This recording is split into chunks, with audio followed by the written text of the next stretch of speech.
Entrevista coletiva com o técnico Dado Cavalcante. Dado, a pergunta de Del Machado do canal Os Feras da Bola. Dado, mais uma vez o Bahia teve dificuldades de ter a posse de bola. O que aconteceu para que isso ocorresse durante a partida? Bom, eu só discordo do mais uma vez. Nós temos tido em outros confrontos, inclusive, mais posse de bola do que os nossos adversários. Hoje nós sabíamos da dificuldade de manter uma posse, nós esperávamos a dificuldade, principalmente das circulações de um lado para o outro, pela forma que o São Paulo marca, né? São Paulo marca no 10 contra 10 no encaixe, não trabalha com sobras, não trabalha com linhas defensivas, não trabalha com balanços, trabalha com pressão na bola. E todas as vezes que exerce essa pressão na bola, a gente, por uma condição característica também dos nossos jogadores, nós sofremos mais do que em condições normais, sofremos mais do que outros adversários que enfrentaram o São Paulo. E isso pesou, porque tivemos menos a posse, e o São Paulo, consequentemente, agrediu mais a nossa defesa, tirando um pouquinho da nossa força ofensiva. A pergunta de Marcelo Muniz, do Galácticos Online, o Bahia praticamente abdicou do segundo tempo da partida, quando estava no melhor momento do jogo, tomou um gol. O que tirar de positivo de uma derrota como essa? Responder rapidamente após o jogo, né, ainda com a cabeça quente, com a adrenalina da partida, eu óbvio que vou refletir, vou ter as minhas reflexões, vou assistir o jogo de novo, vou entender muito o que aconteceu. As dificuldades previstas aconteceram, mas a gente sofreu um pouquinho mais, principalmente com a falta de ataque aos espaços vazios que o São Paulo, consequentemente, deixava pela defesa estar um pouco mais exposta, pela pressão alta exercida, enfim. Então, vou fazer essa reavaliação para entender melhor esse contexto inteiro. Nilson Luiz, a Rádio Tapão FM, ele pergunta: Dado, praticamente Rossi e Nino foram muito bem marcados, anulados do lado direito. Você acha que isso fez a diferença no seu jogo ofensivo?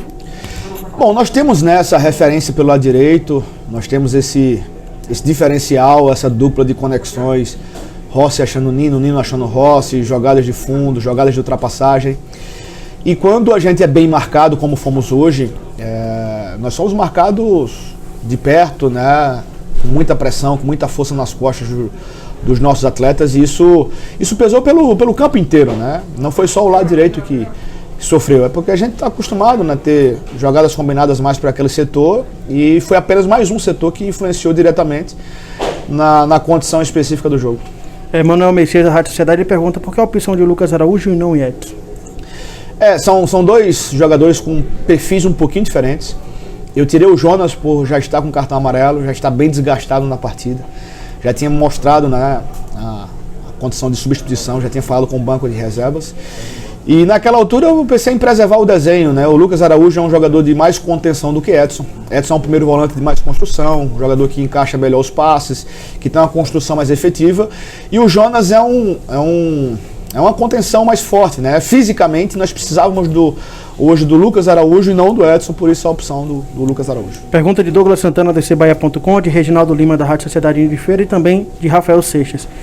Qual o principal motivo para que o Bahia hoje não tenha conseguido finalizar pelo menos uma bola no gol durante o segundo tempo?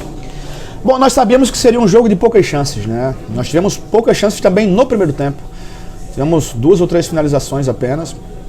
Se faz necessário dizer também que mesmo com toda a posse de bola do São Paulo, no primeiro tempo eles também não finalizaram no nosso gol. Então, assim, era um jogo de poucas chances. No segundo tempo eu acho que nós cedemos um pouquinho mais de espaço, né? Tivemos algumas mudanças que o São Paulo trouxe para o jogo, que contribuíram para ter uma pressão mais forte, jogadores mais leves, mais rápidos, como características de movimentação, e a gente perdeu mais força ainda para sair para velocidade, para profundidade. Então, acho que dentro do que esperávamos de dificuldade do jogo, ela se refletiu em campo, em condições, acho que com adversários que posicionam melhor, acho que a gente consegue ter um pouquinho mais de vantagem.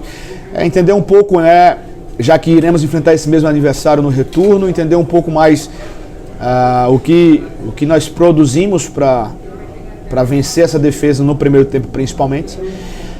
E deixar guardadas as informações para utilizá-la no jogo da volta. Últimas 2 perguntas da coletiva de Dado Cavalcante.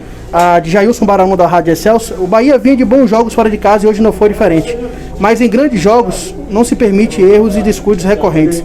Como aproveitar uma sequência dura de jogos pela frente para ter resultados positivos? Concordo. Jogo de cachorro grande geralmente vence no detalhe, né? E esse detalhe mais uma vez pesou pesou a favor do nosso adversário. A gente lamenta demais, sai magoado, machucado, né?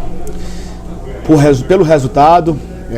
Entendíamos muito o jogo difícil que enfrentaríamos, entendemos muito a marcação alta do nosso adversário, a dificuldade de construir, a dificuldade de circular.